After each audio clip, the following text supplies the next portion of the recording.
നമ്മൾ ആരാന്ന് ചോദിച്ചാൽ എന്താ പറയാ? അപ്പൊ നമ്മൾ ആരാണെന്ന് ചോദിച്ചാൽ അതിന് ഉത്തരം കിട്ടണമെങ്കിൽ നമ്മളിലേക്ക് ശ്രദ്ധിക്കണ്ടേ? ഇത് നമ്മൾ പഠിച്ചിട്ടില്ല, പഠിക്കുന്നില്ല, ശ്രദ്ധിക്കുന്നില്ല. അപ്പൊ ഇന്ന് അമ്പലങ്ങളില് സാധകരാണോ പോകുന്നത്? ഈ വിശ്വാസികളാണോ? വിശ്വാസിയും സാധകനും രണ്ടാണ്.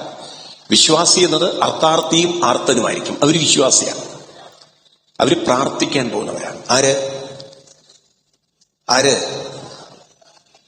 അർത്ഥാർത്ഥിയും ആർത്തനും പ്രാർത്ഥിക്കാൻ പോകും, അവര് വിശ്വാസികളാണ്. എന്നാൽ ജ്ഞാനി എന്ത് ചെയ്യും? ജ്ഞാനി ഒരിക്കലും പ്രാർത്ഥിക്കാൻ പോവില്ല. ജ്ഞാനിക്ക് ക്ഷേത്രം നിങ്ങൾ എഴുതി വെക്കണം, ഇതൊക്കെ പഠിക്കണം. അല്ലെങ്കിൽ നിങ്ങൾ വായും പൊളിച്ചിട്ട് അമ്പലത്തിൽ പോയിട്ട് എന്താ കാര്യം? എന്താ ജ്ഞാനി അമ്പലത്തിൽ പോകുന്ന എന്തിനാ? സാധന ചെയ്യാനാണ്. ഒരാള് സാധന ചെയ്യാൻ പോകുന്നു, അനുഷ്ഠാനം ചെയ്യാൻ പോകുന്നു, മറ്റൊരാള് പ്രാർത്ഥിക്കാൻ പോകുന്നു. അപ്പൊ ഇത് കുട്ടികൾക്ക് പറഞ്ഞു കൊടുക്കണ്ടേ? ഭാഗവത കഥകളെ നമ്മുടെ ജീവിതത്തിലേക്ക് എങ്ങനെ കൊണ്ടുവരാൻ സാധിക്കും? ഇപ്പൊ നമ്മുടെ ജീവിതം നമുക്ക് മുന്നോട്ട് പോകുന്തോറും അതിനെല്ലാം നമുക്ക്, അതായത് ഓരോ അനുഭവങ്ങളെയും നമുക്ക് മറികടന്ന് ജീവിതത്തെ കൂടുതൽ ആസ്വദിക്കാൻ, സുന്ദരമാക്കാൻ, സന്തോഷമുള്ളതാക്കി തീർക്കാൻ ഭാഗവത കഥകളെ നമുക്കെങ്ങനെ ഉപകരിക്കും, പ്രയോജനപ്പെടുത്താം? അപ്പൊ നമ്മൾ സാധാരണ ഒരാളുകൾ കേൾക്കുന്ന പോലെ ആവരുത് നമ്മൾ ഭാഗവതം കേൾക്കുന്നത്. സാധാരണ ആളുകൾ ഭാഗവതം കേൾക്കുന്നത് ഒരു സ്റ്റോറി ലിസൺ ചെയ്യാണ് അവര്. എന്നാൽ നമ്മൾ ഭാഗവതം കേൾക്കേണ്ടത് നമുക്ക് ഈ ഭാഗവതത്തിലൂടെ എങ്ങനെ ജീവിതത്തെ മാറ്റിയെടുക്കാൻ സാധിക്കും. അപ്പൊ നമ്മുടെ മുന്നിലുള്ള life, that is the reality. ലൈഫാണ് റിയാലിറ്റി. ഈ ലൈഫാണ് നമുക്ക് നേരെയാക്കി എടുക്കേണ്ടത്. പലപ്പോഴും പലരും ഭാഗവതം കേൾക്കുമുണ്ടല്ലോ, അവര് തെറ്റിദ്ധാരണ എന്താ വെച്ചാൽ ഭാഗവതം കേട്ടത് കൊണ്ട് ലൈഫ് നന്നാവുന്നതാണ്. അങ്ങനെയില്ല. ഏതോ ഒരു അനുഗ്രഹം കിട്ടും, ഈശ്വരാനുഗ്രഹം ഉണ്ടാവും. അത് ആളുകൾ പറഞ്ഞ് തെറ്റിദ്ധരിപ്പിച്ച. അതാണ് പല ആൾക്കാരും, മുതിർന്നവരൊക്കെ ഭാഗവതം വെറുതെ കേട്ടിട്ട് പോയി കളയും. അങ്ങനെ ഒരു ചെയ്യുന്നോണ്ടാണ് നെക്സ്റ്റ് ജനറേഷന് ഭാഗവതം എന്താന്ന് മനസ്സിലാവാത്തത്. കാരണം നിങ്ങൾ ഇതിനെ പുണ്യമായി കാണാണ്. This not a text of പുണ്യം. അതാരോ വെഡിത്തരം പറഞ്ഞാണത്. അവിടെ പുണ്യത്തിന്റെ അല്ലത്, ഇത് ജ്ഞാനമാണ്. ഇവിടെ നമുക്ക് പണിയെടുക്കാനുണ്ട്. We have to do something. എന്താണത്?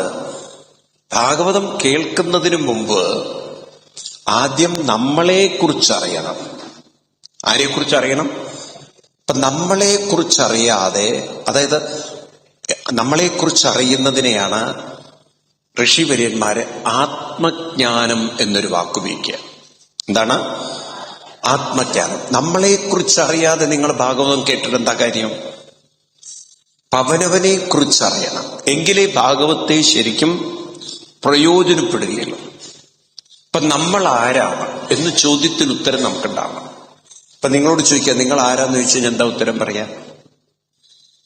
ആ ചോദ്യത്തിന് ഉത്തരം നമ്മുടെ ഉള്ളിൽ അത്ര സ്പഷ്ടമാവണം, ക്ലിയർ ആവണം, ഉറപ്പുണ്ടാവണം. നമ്മൾ ആരാന്ന് ചോദിച്ചാൽ എന്താ പറയാ? നമ്മൾ ആരാന്ന് ചോദിച്ചാൽ എന്താ പറയാ? അപ്പൊ നമ്മൾ ആരാണെന്ന് ചോദിച്ചാൽ അതിന് ഉത്തരം കിട്ടണമെങ്കിൽ നമ്മളിലേക്ക് ശ്രദ്ധിക്കണ്ടേ? ഇത് നമ്മൾ പഠിച്ചിട്ടില്ല, പഠിക്കുന്നില്ല, ശ്രദ്ധിക്കുന്നില്ല. നമ്മൾ ഈ കാള പെറ്റു കയറെടുത്ത് ഓടി എന്ന് പറഞ്ഞ പോലെ പിന്നെയാണ് കാള പ്രസവിക്കില്ല എന്ന് മനസ്സിലാക്കുന്നത്. ഇതുപോലെയാണ് നമ്മൾ ആരാണെന്ന് മനസ്സിലാവാതെ ഭാഗവതം കേട്ടിട്ടും കാര്യമില്ല. കാരണം ഭാഗവതം നിങ്ങൾ ആരാണെന്ന് മനസ്സിലാക്കിയാൽ നിങ്ങൾ ആരാക്കണം എന്ന് പറഞ്ഞിരുന്നാണ്. അപ്പൊ അതിനാദ്യം നിങ്ങൾ എന്തറിയണം? നമ്മൾ ആരാണെന്നറിഞ്ഞാലേ നമ്മൾ എന്താക്കാൻ പറ്റുള്ളൂ എന്ന് ഭാഗവത്തിന് പറഞ്ഞുതരാൻ പറ്റുള്ളൂ. അപ്പൊ ആദ്യം നമ്മൾ ആരാണ് എന്ന് ചോദിച്ചാൽ എന്താ ഉത്തരം? ഹൂ ആം ഐ എന്ന ചോദ്യത്തിന് എന്താ ഉത്തരം? എന്താ നിങ്ങൾക്ക് മനസ്സിലായിട്ടുള്ളത്? നമ്മൾ ആര് എന്ന ചോദ്യത്തിന് എന്താ ഉത്തരം? പറയൂ. ഞാൻ ആര്? ഞാനും തന്നെ. എന്താ അങ്ങനെയാണോ ഉത്തരം? അതിനൊരു ഉത്തരമുണ്ടോ? ഞാൻ ആര് എന്ന ചോദ്യത്തിന് ഉത്തരമുണ്ടോ? പറയൂ നിങ്ങൾ. ആ രീതിയിൽ നമ്മളെ ഭാഗവതം പഠിപ്പിച്ചിരുന്നെങ്കിൽ നിങ്ങൾ ഇങ്ങനെ ഇരിക്കില്ലായിരുന്നു. നമ്മൾ ഈ ഭാഗവതം കേൾക്കുന്നത് നമ്മൾ ആരാണെന്ന് പഠിച്ചിട്ടല്ല, നമ്മൾ ഭാഗവതം കേൾക്കുകയാണ്. നമ്മൾ ആരാണെന്നറിയാതെ, നമ്മൾ ആരാണെന്ന് മനസ്സിലാക്കാതെ ഭാഗവതം കേട്ടിട്ടും കാര്യമില്ല. കാരണം നമ്മൾ ഈ അമ്പലത്തിൽ തൊഴുതുപോയി ശീലിച്ചിട്ട് എന്തായെന്നറിയോ? നമ്മൾ ഭഗവാനെ തൊഴുതു പോവുകയാണ്. ശരിക്കും അതാണോ ഭഗവാൻ? ചോദിക്കില്ല. നമ്മൾ ആരാണെന്ന് ചിന്തിക്കുന്നില്ല. അവനവനെ കുറിച്ചറിയാതെ, ജ്ഞാനമില്ലാതെ, ആത്മജ്ഞാനമില്ലാതെ, ആത്മജ്ഞാന വിഹീന മൂഢാനാണ്. ആരാണ്? ആത്മജ്ഞാന വിഹീന മൂഢ തേ പശ്യന്തി നരകനികൂഢ. എന്താ പറയണത്? അവര് നരകനികൂഢത്തിൽ ജീവിതം ദുരിതമാക്കുന്നു. ഇതാരുടെ വരികളാണ്? ഇതാരുടെ വരികളാണ്? ആർക്കെങ്കിലും പറയാൻ പറ്റുമോ? ശങ്കരാചാര്യസ്വാമികൾ. ഭജഗോവിന്ദം ഭജഗോവിന്ദം ഗോവിന്ദം ഭജ മൂഢമതി. ആത്മജ്ഞാന വിഹീന മൂഢ. എന്താ അർത്ഥം? ആത്മജ്ഞാനം ഇല്ലാത്ത മൂഢൻ തേ പശ്യന്തി നരകനികൂഢ. അവര് നരകത്തിൽ ദുരിതം അനുഭവിക്കും എന്ന് പറഞ്ഞാൽ ഇതാണ് ജീവിതം നരകമാക്കും. ഇപ്പൊ ജീവിതം നന്നാവണമെങ്കിൽ എന്ത് വേണം? ആത്മജ്ഞാനം. ആത്മജ്ഞാനം എന്ന് പറഞ്ഞാൽ എന്താ അർത്ഥം? ആത്മജ്ഞാനം എന്ന് പറഞ്ഞാൽ എന്താ അർത്ഥം?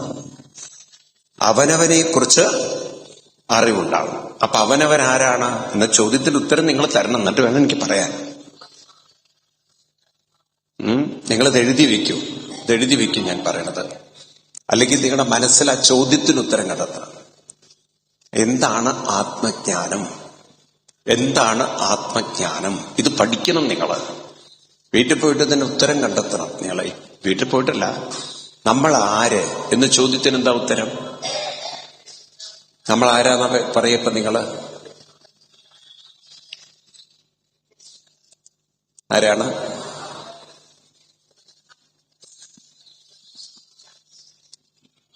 നമ്മൾ ആരാണ് എന്ന ചോദ്യത്തിന് എന്താ ഉത്തരം എന്നാ ഞാൻ ചോദിക്കുന്നത്. കഷ്ടട്ടോ, നിങ്ങൾ ഇത്രയും പോത്ത് വലിപ്പം ഉണ്ടായിട്ട് നിങ്ങൾ ആരാന്ന് നിങ്ങൾക്കറിയില്ല.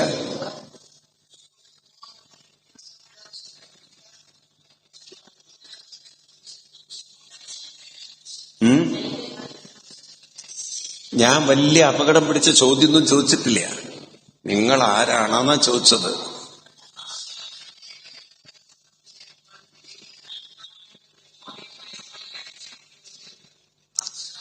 നമ്മൾ ആര് എന്ന ചോദ്യത്തിന്റെ ഉത്തരം എന്താ? നിങ്ങൾ അങ്ങനെയൊന്നും ഇതുവരെ ചിന്തിച്ചിട്ടില്ല. അതുകൊണ്ടാണ് നിങ്ങൾ ആകെ ഉത്തരം മുട്ടുന്നത്.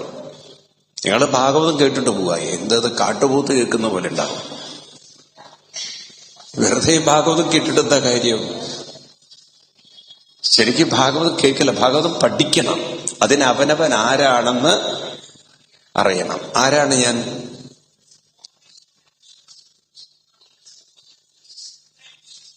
ബോധത്തിന്റെ ഒരു അംശമാണ്. അപ്പൊ എന്താ ഉത്തരം പറയുക? ഇപ്പൊ ഈ ഞാൻ എന്ന് പറയുന്നത് നിങ്ങൾ സ്വയം ഉള്ളിലേക്ക് നോക്കുക, നിങ്ങളിലേക്ക് നോക്കുക. എഴുതി വെച്ച് ഉത്തരം പഠിക്കരുത്. നിങ്ങൾ എപ്പോഴാണ് ഞാൻ എന്ന് പറയണത്?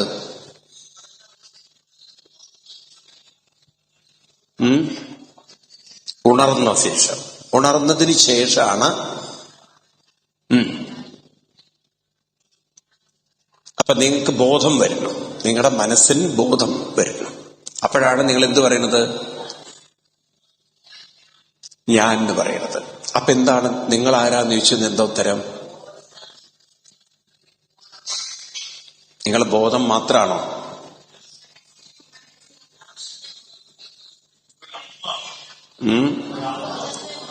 ഒരാത്മാവും ദോഷമാവും ഒക്കെ വിടൂ. നിങ്ങളുടെ തലത്തിൽ ചിന്തിക്കൂ. നിങ്ങൾക്ക് മനസ്സിലായത് പറയും. നിങ്ങളെക്കുറിച്ച് ചിന്തിക്കൂ. നിങ്ങളുടെ ഉള്ളിൽ നോക്കിയിട്ട് നിങ്ങൾ ആരാണെന്ന് പറയും. നിങ്ങൾ ആരാണ്? നിങ്ങൾ ഭഗവാനേക്ക് വിടൂ. നിങ്ങൾ പൊട്ട വാക്കുകളൊക്കെ ഉപയോഗിക്കുക, വിടൂ. നിങ്ങൾക്ക് മനസ്സിലായി നിങ്ങൾ ഇപ്പൊ ആരാണ്. ഗ്രൗണ്ട് റിയാലിറ്റി പറയും. ഞാൻ നിങ്ങളോട് ചോദിച്ചാൽ നിങ്ങൾ ആര്? നിങ്ങളെന്ന് പറയുന്നത് എപ്പം മുതലാണ്?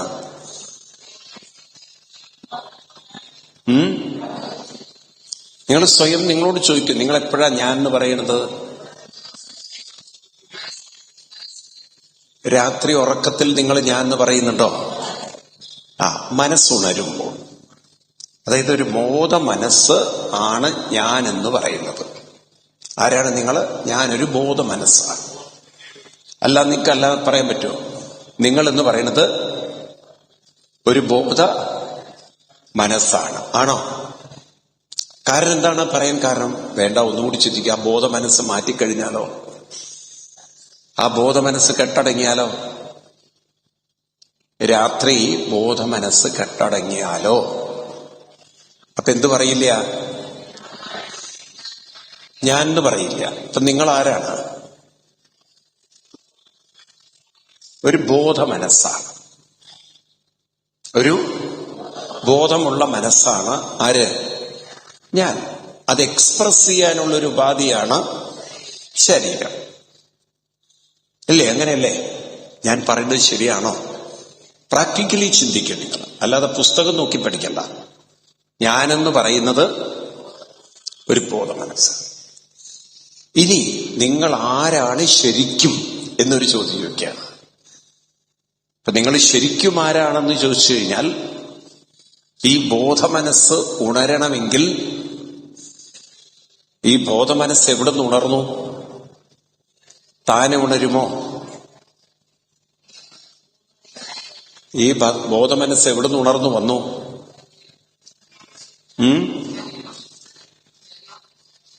എവിടെ നിന്ന് ഉണർന്നു വന്നു? ആത്മാവും പൂർണ്ണതയ്ക്ക് വിടും. നിങ്ങളെ സംബന്ധിച്ച് ബോധമനസ്സ് എവിടെ നിന്ന് ഉണർന്നു വന്നു? ഈ വലിയ വാക്കുകളൊക്കെ വിടും. നിങ്ങൾ പുസ്തക വാക്കുകളൊക്കെ വിടും. നിങ്ങളിലേക്ക് നോക്കൂ. നിങ്ങളിൽ നോക്കി പഠിക്കൂ. നിങ്ങളുടെ മനസ്സ് എവിടെ നിന്ന് ഉണർന്നു വന്നു? ബോധത്തിൽ നിന്ന് ഉണർന്നു. കാരണം ബോധ മനസ്സുണ്ടാവണമെങ്കിൽ ആ മനസ്സ് ബോധത്തിൽ നിന്നും ഉണർന്നു വന്നു. എവിടെ നിന്ന് ഉണർന്നു വന്നു? ബോധത്തിൽ നിന്ന്. ഇനി ഒന്നുകൂടി ശ്രദ്ധിക്കുക. എല്ലാവരുടെയും മനസ്സ് എവിടുന്നാണ് ഉണർന്നു വരുന്നത്? ബോധത്തിൽ നിന്നാണ് ഉണർന്നു വരുന്നെങ്കിൽ അപ്പം മനസ്സിലാക്കണം, ആ ബോധം. ഇനി ഒന്നുകൂടി നോക്കുക. ദിവസവും രാവിലെ ബോധത്തിൽ നിന്ന് ഉണരുന്നു, രാത്രി ബോധത്തിലേക്ക് കെട്ടടങ്ങുമെങ്കിൽ ആ ബോധത്തിന് കുറവും കൂടുതലും ഉണ്ടാവുമോ? അനുഭവപ്പെട്ടിട്ടുണ്ടോ? ബോധം കുറയുന്നു, കൂടുന്നു. അതായത് കുട്ടിക്കാലത്ത് ഉണർത്തിയ അതേ ബോധം തന്നെയല്ലേ ഇപ്പോഴും മനസ്സിനെ ഉണർത്തുന്നത്? ആണോ? അതിനൊരു കൂടുതലുമില്ല, കുറവില്ലെങ്കിൽ അത് പൂർണ്ണമാണ്. എന്താണ്? കാരണം പൂർണ്ണമല്ലാത്തതിനൊക്കെ കുറവുകൾ ഉണ്ടാവും. പൂർണ്ണമല്ലാത്തതിന് കുറവുകൾ ഉണ്ടാവും. ബോധം എന്താണ്? പൂർണ്ണമാണ്. അപ്പൊ നിങ്ങൾ ആരാണ്?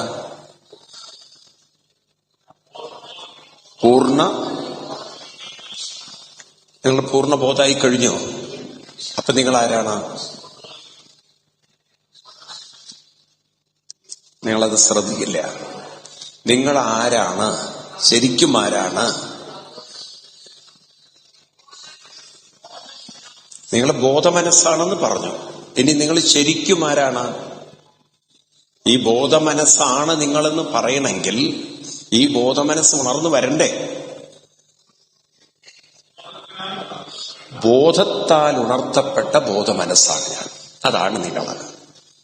പൂർണ്ണബോധത്താൽ ഉണർത്തപ്പെട്ട ബോധമനസ്സാണ് ഞാൻ. ഒന്നുകൂടി പറഞ്ഞാൽ, പൂർണ്ണബോധത്താൽ എഴുതി വെക്കുക, അല്ലെങ്കിൽ നിങ്ങളുടെ തലയിൽ നിൽക്കില്ല. നിങ്ങളെക്കുറിച്ച് പഠിക്കലാണ് ഭാഗവതം. അല്ലാതെ നിങ്ങൾ വെറുതെ ഭാഗവതം കേട്ടിട്ട് വെറുതെ സമയം കളയാണ്. Sole waste of time. ഒരു പ്രയോജനം ചെയ്യില്ല നിങ്ങൾക്ക് ഭാഗവതം. വെറുതെ നിങ്ങൾക്ക് വായിക്കാം. നിങ്ങളെക്കുറിച്ച് മനസ്സിലാക്കുന്നതാണ് ഭാഗവതം. അപ്പൊ ആദ്യം അവനവനെ കുറിച്ച് പഠിക്കണം നിങ്ങൾ. ഇപ്പൊ നമ്മൾ ആരാണ്? പൂർണ്ണബോധത്താൽ ഉണർത്തപ്പെട്ട ഒരു ബോധ മനസ്സാണ് ഞാൻ. അത് ബോധത്തിന്റെ ഒരു അംശമാണ്. ആ ഒരു ബോധ മനസ്സ് അല്ലെങ്കിൽ ഞാൻ ബോധത്തിന്റെ ഒരു പൂർണ്ണബോധത്തിന്റെ ഒരു അംശമാണ്. ഇത് തലയിൽ നല്ലവണ്ണം ഉറപ്പിക്കണം നമ്മൾ. ഇത് ഉറച്ചാലേ കാര്യമുള്ളൂ. നിങ്ങളാര്? ഇപ്പൊ നിങ്ങളാരെന്ന ബോധം ഉള്ളവർക്കേ ഭാഗവതം കേട്ടിട്ട് പ്രയോജനമുള്ളൂ. അല്ലാത്തവർക്ക് എന്ത് പ്രയോജനം? അതാ പറയുക, ആത്മജ്ഞാന വിമൂഢന്മാർക്ക് ഇതുകൊണ്ട് എന്താ കാര്യം?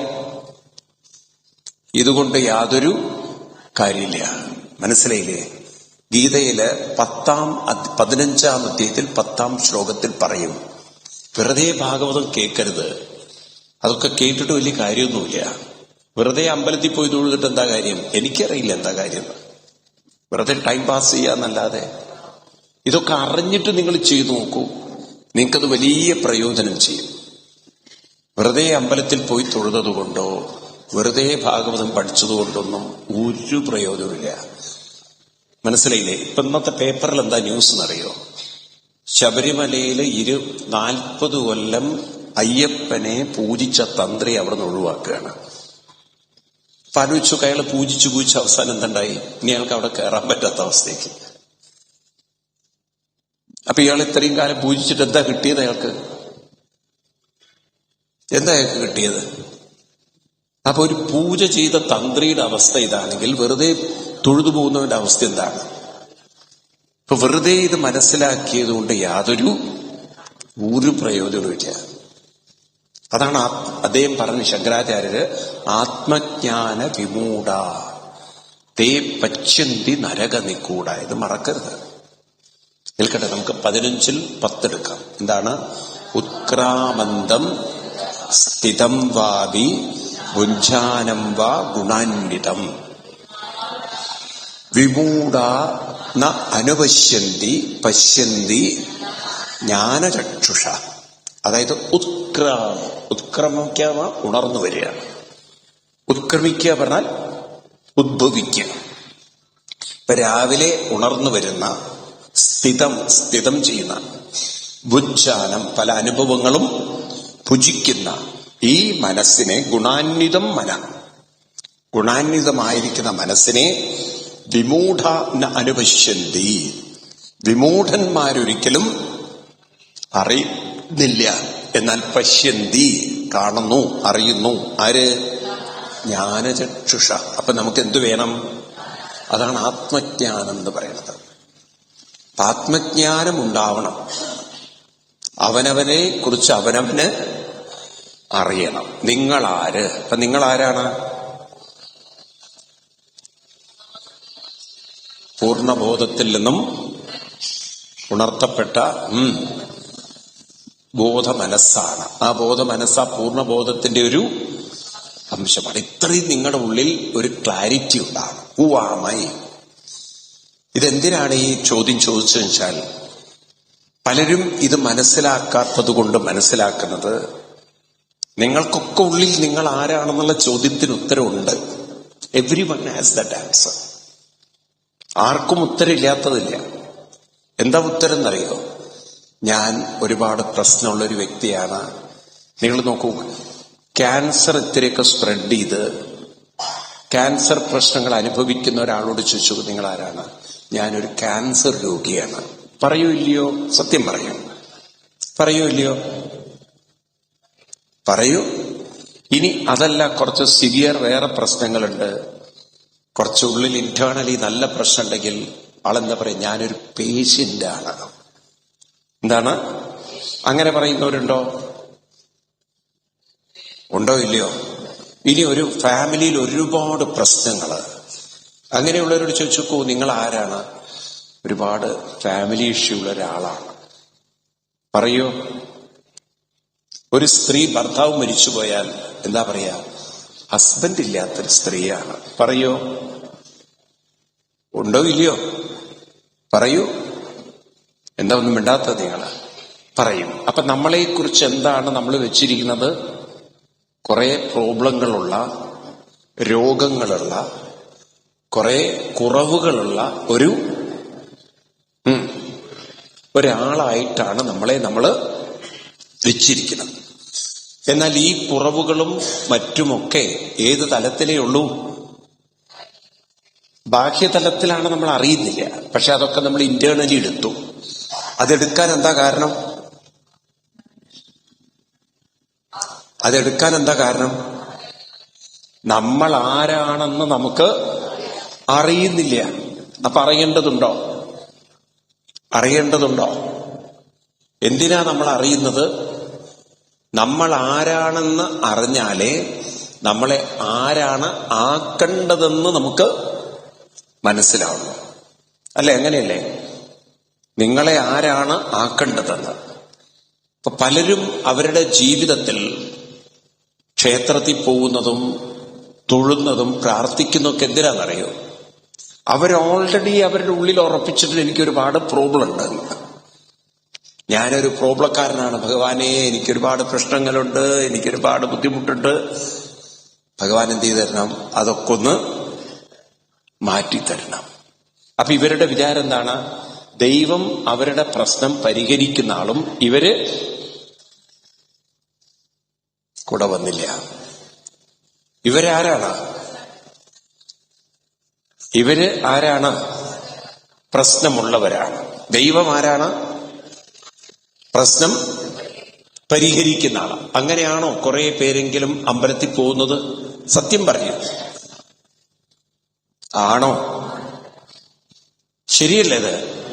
അങ്ങനെ നിങ്ങൾ അമ്പലത്തിൽ പോയതുകൊണ്ട് വല്ല ഗുണമുണ്ട് തോന്നുന്നുണ്ടോ? അങ്ങനെ അമ്പലത്തിൽ പോയിട്ട് വല്ല ഗുണമുണ്ടെന്ന് നിങ്ങൾക്ക് തോന്നുന്നുണ്ടോ? ഒരു ഗുണവുമില്ല. കാരണം ദൈവം എന്ന് പറയുന്നത് പ്രശ്നം പരിഹരിക്കുന്ന ആളല്ല. അതെന്തുകൊണ്ടല്ല എന്ന് പറയാൻ കാരണം പ്രശ്നം എന്ന് പറയുന്നത് നിങ്ങളാണ്. നിങ്ങളെ മാറ്റാൻ ദൈവത്തിന് പറ്റില്ല. നിങ്ങളെ മാറ്റാൻ ആർക്കേ പറ്റുള്ളൂ? നിങ്ങളെ മാറ്റിയെടുക്കാൻ ആർക്കേ പറ്റുള്ളൂ? നിങ്ങൾക്കേ പറ്റുള്ളൂ. അപ്പൊ ദൈവം എന്ത് ചെയ്യാൻ പറ്റും? ഇപ്പൊ ദൈവത്തിനെ തൊഴുതുപോയതുകൊണ്ട് പ്രശ്നം മാറുമോ? ഉറക്കെ പറയൂ, നിങ്ങൾ മനസ്സിലാക്കണം. നിങ്ങൾ ആളുകൾ ഇതൊക്കെ തെറ്റിദ്ധരിച്ച് മനസ്സിലാക്കിയിട്ടുള്ള കാര്യങ്ങളാണ്. അതുകൊണ്ടാണ് ഗീതയിൽ പറയും 7:4 ചതുർവിധ ഭജന്തേമ. ഇതൊക്കെ ശരിക്ക് പഠിച്ചാൽ നിങ്ങൾക്ക് അമ്പലത്തിൽ പോകുന്നതൊക്കെ കൃത്യം മനസ്സിലാവും. ചതുർവിധ ഭജന്തേമ, ഇതൊക്കെ ശരിക്കും അച്ഛനമ്മമാര് പറഞ്ഞു തരേണ്ടതായിരുന്നു. പക്ഷെ എന്തോ അച്ഛനമ്മമാരൊക്കെ കണക്കായിപ്പോയി. അവരൊക്കെ ഈ കഴുതകളുടെ വർഗത്തിൽപ്പെട്ടുപോയി. ദേശൊരു മൂളുണ്ടാവേണ്ടിയിരുന്നു അവർക്ക്. ചതുർവിധ ഭജന്തേമാം, ഇതൊക്കെ കുട്ടികൾക്ക് പറഞ്ഞു കൊടുക്കണം നിങ്ങൾ. ഈ ശ്ലോകങ്ങള് എന്തിനാണ് അമ്പലത്തിൽ പോകുന്നതെന്നൊക്കെ. ചതുർവിധ ഭജന്തേമാം ജനാ സുഹൃതി അർജുന ആർത്തോ ജിജ്ഞാസുരർത്ഥാർത്ഥി ജ്ഞാനീച്ച ഭരതർഷഭ. ആരൊക്കെയാണ് ഈ 4 പേര്? ആർത്തോ, ജിജ്ഞാസു, അർത്ഥാർത്ഥി, ജ്ഞാനി. 4 പേര്. ഇതിൽ അർത്ഥാർത്ഥി പറഞ്ഞാൽ മനസ്സിലാവുമല്ലോ, അർത്ഥം അർത്ഥിക്കുന്നവര്, അർത്ഥത്തെ ആർത്തിയുള്ളവര് എന്ന് പറഞ്ഞാൽ അർത്ഥം കിട്ടണമെന്ന് ആഗ്രഹിക്കുന്നവരെയാണ് എന്ത് പറയാ? അർത്ഥാർത്ഥി. ആർത്തോ, അർത്ഥം എന്ന് പറഞ്ഞാല് മനസ്സിന്റെ വേദനകള്, മനസ്സിന്റെ ദുഃഖങ്ങൾ. അപ്പൊ ഒരു കൂട്ടർ അമ്പലത്തിൽ പോകുന്നത് ആഗ്രഹങ്ങൾ കിട്ടാൻ, പറഞ്ഞത് കിട്ടണം, നേടണം. രണ്ടാമത്തെ ഒരു കൂട്ടർ പോകുന്നത് സങ്കടങ്ങൾ മാറ്റിത്തരണം. ആര്? ഭഗവാൻ മാറ്റിത്തരണം. മൂന്നാമത്തെ ഒരു കൂട്ടര് ജിജ്ഞാസുക്കളാണ്. ആരാണ്? ജിജ്ഞാസ എന്ന് പറഞ്ഞാൽ താൻ ആരാണെന്ന് മനസ്സിലാക്കി തന്നെ ആരാക്കണം എന്ന കാര്യത്തെക്കുറിച്ച് അറിവ് നേടാനാണ്. താൻ ആരാണെന്ന് മനസ്സിലാക്കണം, തന്നെ എന്താണ് ആക്കേണ്ടത്, അതെങ്ങനെ ആക്കിയെടുക്കാം എന്ന് പഠിക്കാൻ വേണ്ടി മനസ്സിലാക്കാൻ പോകുന്നവരാണ് സത്സംഗത്തിന് പോകുന്നത്. നാലാമത്തതാരാണ്? ജ്ഞാനികളാണ്. അവർ പരിശീലകരാണ്, സാധകരാണ്. അവർക്ക് കാര്യങ്ങളൊക്കെ പിടികിട്ടി, അവർക്ക് പ്രിലിമിനറി കാര്യങ്ങളൊക്കെ അറിയാം, അവർക്ക് ബേസിക് ക്വസ്റ്റ്യനൊക്കെ ആൻസർ ഉണ്ട്. ഇനി അവരെന്ത് ചെയ്യണു? അവരാ ജ്ഞാനത്തെ പരിശീലിച്ചുകൊണ്ട് അനുഭവിക്കാനായി നിരന്തരം അവര് പ്രയത്നിക്കുന്നവരാണ്. അതായത് ജിജ്ഞാസ താൻ ആരാണെന്ന് അറിയാൻ നോക്കും. ഞാനെന്ത് ചെയ്യും? താൻ ആരാവണം എന്ന് നിരന്തരം പരിശീലിച്ചുകൊണ്ടിരിക്കും. ആരായിരിക്കും? താൻ ആയിത്തീരണമെന്ന് നിരന്തരം പരിശീലിക്കാം. അപ്പൊ ജിജ്ഞാസ, ഒരു ജ്ഞാനി ആരാണ്? സാധകനാണ്. ജ്ഞാനി ആരാണ്? എന്താ സാധകൻ എന്ന് പറഞ്ഞാല്? സാധകൻ എന്ന് പറഞ്ഞാൽ അർത്ഥം എന്താണ്? നിരന്തരം പരിശീലിക്കുന്നവര്, സാധന ചെയ്യുന്നവര്, അനുഷ്ഠാനം ചെയ്യുന്നവര്. അപ്പൊ ഇന്ന് അമ്പലങ്ങളില് സാധകരാണോ പോകുന്നത്? ഈ വിശ്വാസികളാണോ? വിശ്വാസിയും സാധകനും രണ്ടാണ്. വിശ്വാസി എന്നത് അർത്ഥാർത്ഥിയും ആർത്തനുമായിരിക്കും. അവര് വിശ്വാസിയാണ്, അവര് പ്രാർത്ഥിക്കാൻ പോകുന്നവരാണ്. ആര്?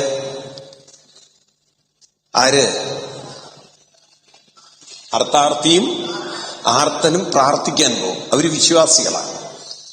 എന്നാൽ ജ്ഞാനി എന്ത് ചെയ്യും? ജ്ഞാനി ഒരിക്കലും പ്രാർത്ഥിക്കാൻ പോവില്ല. ജ്ഞാനിക്ക് ക്ഷേത്രം നിങ്ങൾ എഴുതി വെക്കണം, ഇതൊക്കെ പഠിക്കണം. അല്ലെങ്കിൽ നിങ്ങൾ വായും പൊളിച്ചിട്ട് അമ്പലത്തിൽ പോയിട്ടെന്താ കാര്യം? എന്താ ജ്ഞാനി അമ്പലത്തിൽ പോകുന്ന എന്തിനാ? സാധന ചെയ്യാനാണ്. ഒരാള് സാധന ചെയ്യാൻ പോകുന്നു, അനുഷ്ഠാനം ചെയ്യാൻ പോകുന്നു, മറ്റൊരാള് പ്രാർത്ഥിക്കാൻ പോകുന്നു. അപ്പൊ ഇത് കുട്ടികൾക്ക് പറഞ്ഞു കൊടുക്കണ്ടേ? അപ്പൊ there are two type of devotees ഉണ്ട്. ഒന്ന് പ്രാർത്ഥിക്കാൻ പോകുന്നവരും, രണ്ട് അനുഷ്ഠിക്കാൻ പോകുന്നവരും. ഈ അനുഷ്ഠിക്കാൻ പോകണം എങ്കിൽ നമുക്ക് അറിയണം എന്താണ് അനുഷ്ഠിക്കേണ്ടത് എന്നൊക്കെയുള്ള കാര്യങ്ങളെക്കുറിച്ച് വ്യക്തമായൊരു ബോധമുണ്ടാകണം. മനസ്സിലായില്ലേ? അപ്പോഴേ നിങ്ങൾ ആ ക്ഷേത്രത്തിൽ പോയതുകൊണ്ട് നിങ്ങൾക്ക് പ്രയോജനമുള്ള, അല്ലെങ്കിൽ നിങ്ങൾക്ക് അതുകൊണ്ട് യാതൊരു പ്രയോജനമില്ല. മനസ്സിലാവുണ്ടല്ലോ? അപ്പൊ ചതുർവിധ ഭജന്തേ മാം ജനാ സുഹൃതി അർജുന. ഒന്നുകൂടി ചൊല്ലുക. ചതുർവിധ ഭജന്തേ മാം ജനാ സുഹൃതി അർജുന. ആരൊക്കെയാണ്? ആർത്തോ ജിജ്ഞാസുരർത്ഥാർത്ഥി ജ്ഞാനീച്ച ദർശനം. നോക്കൂ, എന്തൊരു നല്ലൊരു സംസ്കാരമായിരുന്നു അറിയോ. നിങ്ങൾ ഈ മുതിർന്നവരൊക്കെ ഇത് പഠിക്കണേ, കുട്ടികൾക്കത് പറഞ്ഞു കൊടുക്കണം. അതായത് രണ്ടു തരം ഡിവോട്ടീസ് അമ്പലത്തിൽ പോകും. ഒന്ന് പ്രാർത്ഥിക്കാൻ പോകുന്നവരുണ്ട്, രണ്ട് പരിശീലിക്കാൻ പോകുന്നവരുണ്ട്. ഒന്ന് വിശ്വാസിയാണ്, രണ്ട് സാധകനാണ്, രണ്ട് ജ്ഞാനിയാണ്. അപ്പൊ ജ്ഞാനികൾ ഒരിക്കലും പ്രാർത്ഥിക്കാൻ പോകില്ല. ജ്ഞാനികൾ എന്ത് ചെയ്യും?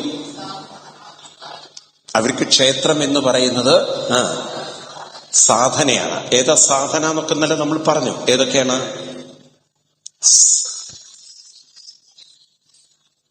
സാലോക്യ, സാരൂപ്യ, സാമീപ്യ, സായുജ്യം. ഇതാണ് സാധന. അപ്പൊ സാധകനെ സംബന്ധിച്ച് ഈ കാര്യം വ്യക്തമാണ് അമ്പലത്തിൽ പോകുന്നത്. അപ്പോ അങ്ങനെ ഒരാള് സാധന ചെയ്ത് പോകുമ്പോൾ അയാൾക്ക് ആയിത്തീരേണ്ടത് അയാള് ആയിത്തീരും, അല്ലെങ്കിൽ എത്തിച്ചേരേണ്ടത് അയാള് എത്തിച്ചേരും. അതായത് ഒരു സാധകൻ ലക്ഷ്യത്തിലെത്തും. ആര് ലക്ഷ്യത്തിലെത്തും? സാധന ചെയ്യുന്നവർ. അതുകൊണ്ട് തന്നെ ഭഗവാൻ ഏറ്റവും കൂടുതൽ ആദരിക്കുന്നത് ആരെയാണ്? അടുത്ത ശ്ലോകം നോക്കൂ നിങ്ങൾ. തേഷാം ജ്ഞാനീ നിത്യയുക്ത ഏകഭക്തിർ വിശിഷ്യതേ പ്രിയോഹി ജ്ഞാനിനോത്യർത്ഥം അഹം സജ മമ പ്രിയ.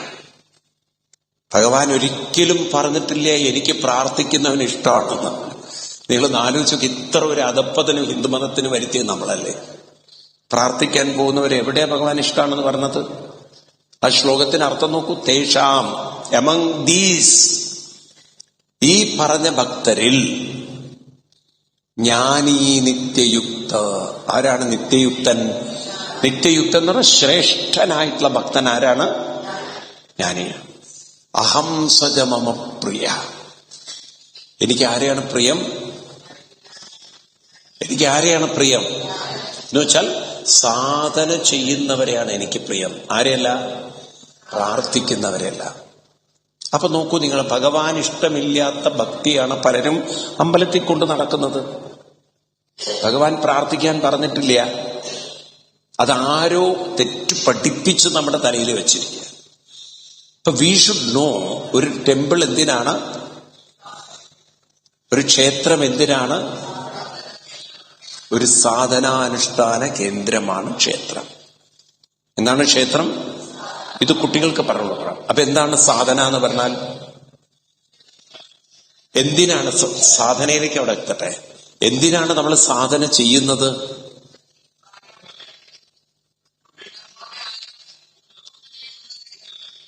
അപ്പൊ നമ്മൾ ആരാണ്? Who am I? നമ്മളാരാണ്? ബോധത്തിൽ നിന്നും ഉണർന്നു വന്ന ബോധ മനസ്സാണ് ഞാൻ. ഈ ബോധം ഉണ്ടാവണം. ബോധത്തിൽ നിന്നും ഉണർന്നു വന്ന ബോധ മനസ്സാണ്. ആ ബോധ മനസ്സുണ്ടെങ്കിലേ ഞാനെന്നും എനിക്കെന്നും എന്റെ എന്നൊക്കെ നമുക്ക് പറയാൻ പറ്റുള്ളൂ. മനസ്സില്ലാതെ എന്തു പറയും ആര്? നിങ്ങളുടെ ബോഡിയല്ല പറയുന്നത് ഞാൻ എന്നുള്ളത്. ആരാ പറയുന്നത്? Your mind is saying I am mine for me. മനസ്സിലായി? ഇതൊക്കെ പറയുന്നത് എപ്പോഴാണ്? മനസ്സ് ഉണർന്നു വരുമ്പോഴാണ്. ആ മനസ്സിനെ ഉണർത്തിയ ബോധത്തിലേക്ക് നമ്മളെ തിരിച്ച് കണക്ട് ചെയ്യണം. അതെന്തിനാ കണക്ട് ചെയ്യുന്നത്? കാരണം അപ്പോഴാണ് ജീവിതത്തെ നമുക്ക് പൂർണ്ണതയിലേക്ക് എത്തിക്കാൻ സാധിക്കുക. അല്ലെങ്കിൽ നമ്മൾ അങ്ങനെ ചിന്തിക്കേണ്ട. കാരണം പൂർണ്ണത എന്നുള്ള ബോധമില്ലെങ്കിൽ പോലും അറ്റ്ലീസ്റ്റ് നമ്മൾ മനസ്സിലാക്കണം, മരിക്കുന്നത് വരെ എനിക്ക് മനോബലം വേണം, ആത്മശക്തി വേണം. എനിക്ക് മരിക്കുന്നത് വരെ. എന്തിനാണ് ആത്മശക്തി?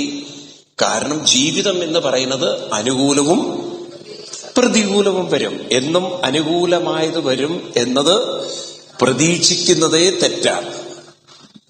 ആർക്കും അനുകൂലമായൊരു ജീവിതം ഇതുവരെ വന്നിട്ടില്ല. അനുകൂലവും വരണം. അപ്പൊ നോക്കൂ, പ്രാർത്ഥിക്കുന്നവൻ എന്താ പ്രാർത്ഥിക്കുന്നത്? എന്നും അനുകൂലമാവണം. അതുകൊണ്ട് പ്രതികൂലം വന്നാൽ അവനിരുന്ന് കരയും. അത് വിഡ്ഢിത്തരമാണ്. അപ്പൊ ജീവിതത്തിൽ എല്ലാം നമ്മൾ എക്സ്പെക്ട് ചെയ്യണം. കുന്തിദേവി പറഞ്ഞതുപോലെ വിപത്ത് സന്തു, വിപത്തുക്കളും വരും. വിപത്തുക്കൾ വരരുതെന്നൊന്നും കൃഷ്ണനോട് പറഞ്ഞിട്ടില്ല. വിപത്തുക്കളും. എന്താ കുന്തിദേവിയുടെ പ്രാർത്ഥന? ഓർമ്മയുണ്ടോ നിങ്ങൾക്ക്? ആരെങ്കിലുമൊക്കെ പഠിച്ചു വെച്ചിട്ടുണ്ടോ? കുന്തിദേവി എന്താ പറഞ്ഞത് കൃഷ്ണനോട്? അറിയുന്നവരെത്ര പേരുണ്ട്?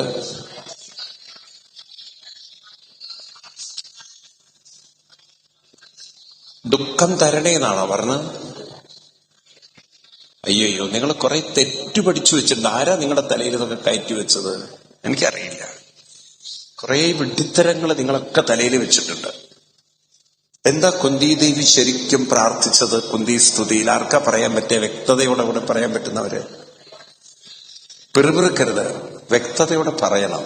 ആർക്കാ അറിയാം? ഉറപ്പോടുകൂടി പറയാൻ പറ്റുന്നവരാരെങ്കിലും ഉണ്ടോ?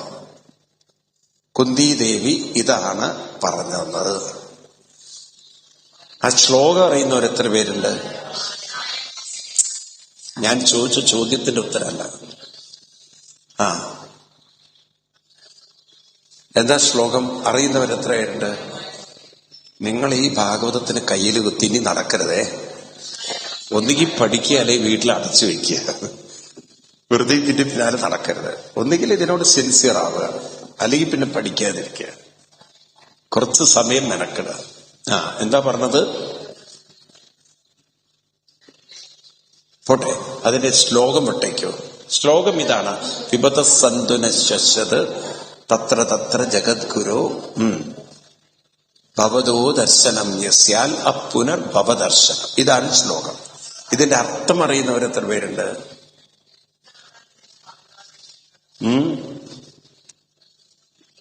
ഇതിന്റെ അർത്ഥം ശരിക്കും മനസ്സിലാക്കിയവർ എത്ര പേരുണ്ട്? നിങ്ങൾ നോക്കൂ, ഭാഗവത് എത്ര കൊല്ലം കേൾക്കാൻ തുടങ്ങിയതാണ്. കുറച്ചെങ്കിലൊക്കെ തലയിൽ പഠിച്ചു വെക്കണ്ടേ നമ്മള്? എന്താ കുന്തിദേവി പറഞ്ഞത്?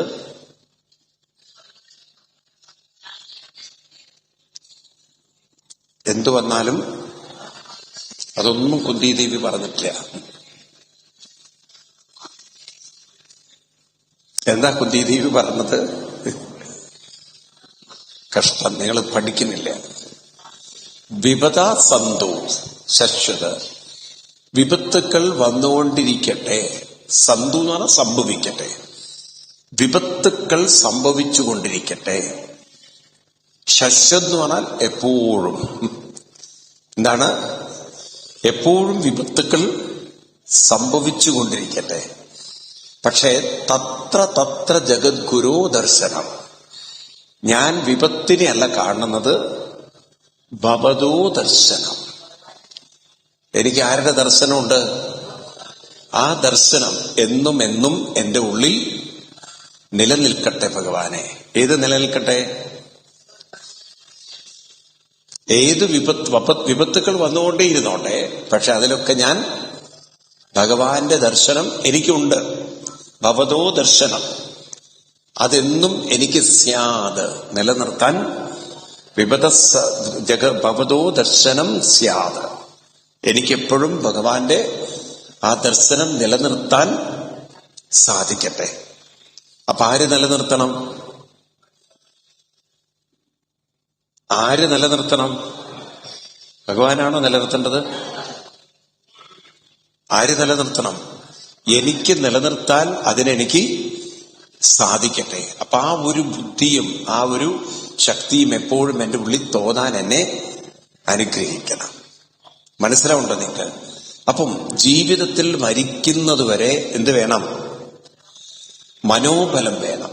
മനോബലം ഉള്ളവർക്ക് മനസ്സിന് തൃപ്തിയും സ്വസ്ഥതയും ശാന്തിയും സമാധാനമാണ്. മനോബലം ഇല്ലാതെ നിങ്ങൾക്ക് സമാധാനം കണ്ടെത്താൻ സാധ്യല്ല. ഇപ്പം നിങ്ങൾ മനസമാധാനം അല്ല കണ്ടെത്തുന്നത്. ഇപ്പം നിങ്ങൾ കണ്ടെത്തുന്നത് ആശ്വാസമാണ്. എന്താണ്? കാര്യങ്ങളൊക്കെ ഇത്തിരി അനുകൂലമാവുമ്പോൾ ഒരു ആശ്വാസമാണ്. പക്ഷെ ഈ ആശ്വാസമൊന്നും എപ്പോഴും നമ്മുടെ കൂടെ ഉണ്ടാവില്ല. കാരണം കാലം പ്രതികൂലമായി വരും. ആരോഗ്യം കുറയാം, പല പ്രശ്നങ്ങളും ഉണ്ടാവാം, ഇല്ലേ?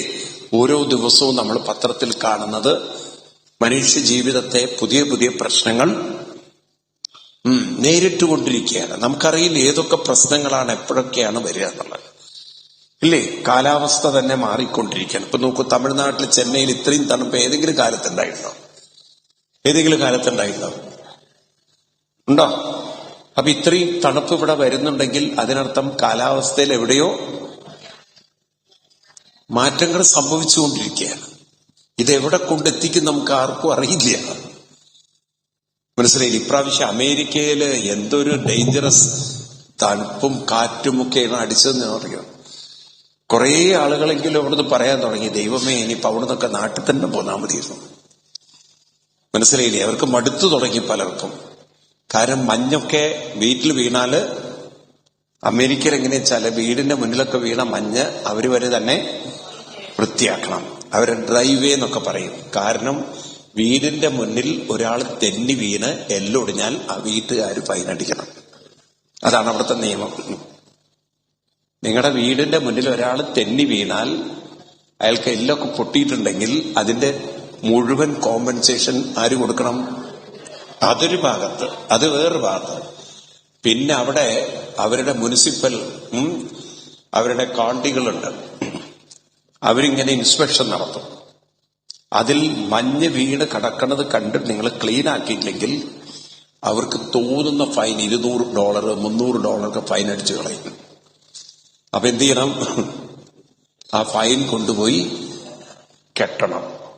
മനസ്സിലായില്ലേ? എന്തൊക്കെ അപകടമാണ് നോക്കി. ഈ തണുപ്പിൽ പോയി ഇതൊക്കെ കോരി വൃത്തിയാക്കുമ്പോഴേക്കും അടുത്ത വീഴ്ചണ്ടാവും വരണം.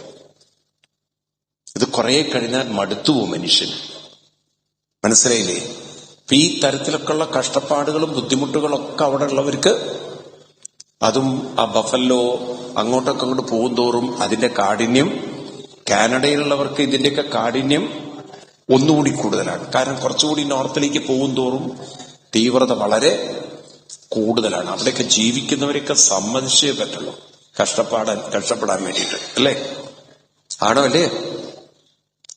പാവം കുറെ പേരൊക്കെ ഇപ്പൊ പറയണത് എങ്ങനെയെങ്കിലും ഒന്ന് ഇന്ത്യയിലേക്ക്, ഇവിടെ നല്ല ജോലി കിട്ടുകയാണെങ്കിൽ ആളുകൾ അവിടെ പോവില്ലായിരുന്നു. പ്രായമായവർക്ക് അവിടെ ജീവിതം കുറെ കൂടി കഷ്ടമാണ്, എളുപ്പമല്ല എന്നർത്ഥം. കാരണം അവരെന്നെ എല്ലാം ഇവിടെ ആകുമ്പോൾ ഒരു ഓട്ടോ പിടിച്ചിട്ട് എങ്ങോട്ടെങ്കിലും പോവാം. അവിടെ ഓട്ടോറിക്ഷയും മറ്റ് പരിപാടികളൊന്നും ഇല്ല. കാർ അവനവൻ തന്നെ ഡ്രൈവ് ചെയ്യണം, അല്ലെങ്കിൽ ഭയങ്കര കാശ് കൊടുക്കണം ടാക്സിക്ക്. ഇതൊക്കെയാണ് അവിടത്തേക്ക് ജീവിതം. പോട്ടെ, ഞാൻ എന്താ പറഞ്ഞു വരുന്നത് ചോദിച്ചു കഴിഞ്ഞാൽ, നമ്മൾ വിചാരിക്കും ഇവിടെ നിന്ന് നോക്കുമ്പോൾ അവിടുത്തെ ജീവിതം വളരെ സുഖാണ്. അവര് നോക്കുമ്പോൾ ചെന്നൈക്കാർക്കൊന്നും കോരണ്ട വാരണ്ട, എന്തോ ഒരു സുഖം. എന്ന് മാത്രമല്ല, ഇടയ്ക്കിടയ്ക്ക് സപ്താഹം, എന്തോ ഒരു സുഖാണ്, അല്ലേ? വെറുതെ പോയിരുന്നു കൊടുത്താൽ മതി, ഭാഗവതം കേൾക്കും ചെയ്യാം, ഭക്ഷണം കഴിക്കുകയും ചെയ്യാം, ഇടയ്ക്കൊരു നാപ്പ് കൊടുക്കാം. ഇതിൽ പരക്കെ ഒരു സൗകര്യവും സന്തോഷമൊക്കെ എന്താ ഉള്ളത്? ആ സൗകര്യമൊന്നും അവർക്കില്ല. അവര് നോക്കുമ്പം കഷ്ടപ്പാടുകളും ബുദ്ധിമുട്ടുകളൊക്കെയാണ്. പോട്ടെ, അപ്പം വിഷയത്തിലേക്ക് വരാം. അപ്പൊ നമ്മൾ ആരാണ്? അത് മറന്നു വരുന്നത് ഇതിൻ്റെ ഇടയ്ക്ക്. അത് മറന്നാൽ നിങ്ങളെ ഞാൻ സമ്മതിക്കില്ല. നിങ്ങൾ ആരാണ്? ബോധത്തിൽ നിന്നും ഉണർന്നു വന്ന മനസ്സാണ്, ബോധ മനസ്സാണ്. ഇനി നമ്മുടെ ജീവിതത്തിൽ എന്ത് വേണം? ഈ ബോധ മനസ്സിനെ നമ്മൾ ആരിലേക്ക് ഉയർത്തണം? പൂർണ്ണബോധം. അതിന് എത്തില്ലെന്നൊക്കെ വിട്ടേക്കും. അപ്പൊ മനസ്സെന്ന് പറയുന്ന ശക്തിയെ ചില പരിശീലനങ്ങൾ ചെയ്താൽ, ട്രെയിനിങ് എടുത്താൽ ആ മനസ്സിന് എന്ത് കിട്ടും? സമചിത്തത കൈവരിക്കാം. എന്ത് കൈവരിക്കാം? അതാണ് ഹിന്ദുമതം പഠിപ്പിക്കുന്ന ഏറ്റവും വലിയൊരു കാര്യം. എന്താണ് സമചിത്തത? ഗീതയിലെ 2-ാം അധ്യായത്തില് 38-ാം ശ്ലോകത്തിൽ പറയും, സുഖദുഃഖേ സമീകൃത്വ ലാഭാലാഭോ ജയാജയോ തതോ യുദ്ധ്വായ യുജ്യസ്വ ന ഏവം പാപം അവാപ്സ്യസി. എന്താ അർത്ഥം? സുഖദുഃഖേ സമീകൃത്വ, സുഖത്തെയും ദുഃഖത്തെയും എന്ത് ചെയ്യാം? സമമാക്കാം. അപ്പൊ സുഖവും ദുഃഖവും സമമാക്കുക, ഇത് പോസിബിൾ ആണോ? Is it ever possible? സുഖവും ദുഃഖവും ഒരുപോലെ ആവോ? അങ്ങനെ വിൽ ഇറ്റ് എവർ ഹാപ്പൻ? ഇപ്പൊ നിങ്ങൾക്ക് 2 ഇഡ്ഡലി തന്നു മുകളിൽ മാമി, 2 ഇഡ്ഡലി തന്നു. എന്നിട്ട് പറഞ്ഞു, ഇന്ന് ഇഡ്ഡലി ഇത്തിരി കുറവാണ്, ഒരു ഇഡ്ഡലി എടുത്ത് മറ്റാൾക്ക് കൊടുത്തു. നിങ്ങൾ അടുത്തിരിക്കുന്ന ആൾക്ക് ഇഡ്ഡലി കുറവാണ്, ഇന്ന് ഇഡ്ഡലി തികഞ്ഞില്ല, അതുകൊണ്ട് ക്ഷമിക്കണം എന്ന് പറഞ്ഞു ഒരു ഇഡ്ഡലി എടുത്ത് അടുത്ത ആൾക്ക് കൊടുത്തു. സുഖം പെട്ടെന്ന് എന്താ ഉണ്ടാവുക? പെട്ടെന്ന് എന്തുണ്ടാവും? എന്തുണ്ടാവും? നിങ്ങളെന്താ എന്നെ നോക്കണത്? സന്തോഷമായിരിക്കോ ദുഃഖമായിരിക്കോ? എന്നാ വീട്ടിൽ നിന്ന് അത്യാവശ്യമൊക്കെ കഴിച്ചിട്ട് വന്നവരാണെങ്കിലോ കുഴപ്പമൊന്നുമില്ല, ഇല്ലേ? അപ്പൊ എല്ലാം നോക്കൂ, മനുഷ്യന്റെ മനസ്സില് സുഖവും ദുഃഖവും ഒരിക്കലും ഒരുപോലെ ആവില്ല. പക്ഷെ നിങ്ങളുടെ മനസ്സിന്റെ ശ്രദ്ധ നിങ്ങൾക്ക് മാറ്റിയെടുക്കാൻ സാധിക്കുമ്പോൾ നിങ്ങൾക്കത് ഉൾക്കൊള്ളാൻ പറ്റും. നിങ്ങൾ ഉള്ളിൽ പറയുകയാണ്, ഓ പാവ, അവർക്ക് ഒരെണ്ണം കൊടുക്കാൻ എനിക്ക് പറ്റിയില്ലേ, അല്ലേ? അങ്ങനെ എനിക്ക് പറ്റിയല്ലോ എന്ന ഒരു വിഷൻ നമ്മുടെ ഉള്ളിൽ വെക്കുമ്പോൾ, അതിലേക്ക് ശ്രദ്ധ വെക്കുമ്പോൾ നിങ്ങൾക്കത് ഒരു ആക്സെപ്റ്റൻസ് ആയി മാറും. ഉണ്ടോ ഇല്ലയോ? അങ്ങനെ സാധിക്കുന്നവർക്ക് മെന്റൽ ഡിസ്റ്റർബൻസ് കുറവാണ്. ഒരു കാര്യത്തെ നിങ്ങൾ എങ്ങനെ കാണണം എന്നതാരാ തീരുമാനിക്കേണ്ടത്? നെഗറ്റീവായിട്ടും കാണാം. ഈ ഓപ്ഷൻ എല്ലാവർക്കും ഉണ്ടോ ഇല്ലയോ? ഈ ഓപ്ഷൻ ഉണ്ടോ നമുക്ക്? അതോ നെഗറ്റീവായിട്ട് തന്നെ കാണുന്നുണ്ടോ? പറയൂ. അറ്റ്ലീസ്റ്റ് എനിക്കിത് കിട്ടി, അറ്റ്ലീസ്റ്റ് എനിക്ക് ഇങ്ങനെ ഹെൽപ്പ് ചെയ്യാൻ പറ്റി, പാവം അവർക്ക് ഒരെണ്ണെങ്കിലും കൊടുക്കാൻ പറ്റി എന്നൊക്കെ ഉള്ള ഒരു പോസിറ്റീവ് വേയിൽ നമ്മൾ ചിന്തിക്കുമ്പോൾ നമ്മുടെ ഡിസ്റ്റർബൻസ്, മെന്റൽ അതിന്റെ പേരാണ് എന്ത്?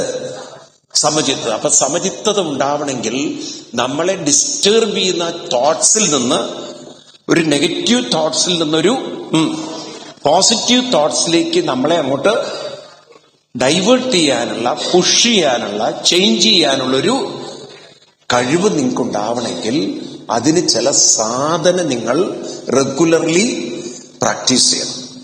ഇപ്പൊ ജനറലി നമ്മൾ കാണുന്നത് എന്താ വെച്ചാൽ, most of the people suffers because they stuck in negative thoughts.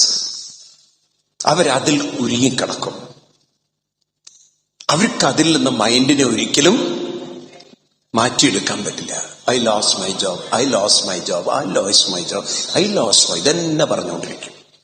അല്ലെങ്കിൽ my husband is not good, my husband is not that good, my husband is not that good, he is not that good. ഇതെന്നെ പറഞ്ഞുകൊണ്ടിരുന്നാൽ എവിടെ നന്നാവാൻ പോണം? അപ്പൊ വാസന എല്ലാവർക്കും ഉണ്ട്. ആർക്കാ വാസന ഇല്ലാത്തത്? 2 ദിവസം കുളിക്കാതിരുന്ന് നോക്കൂ.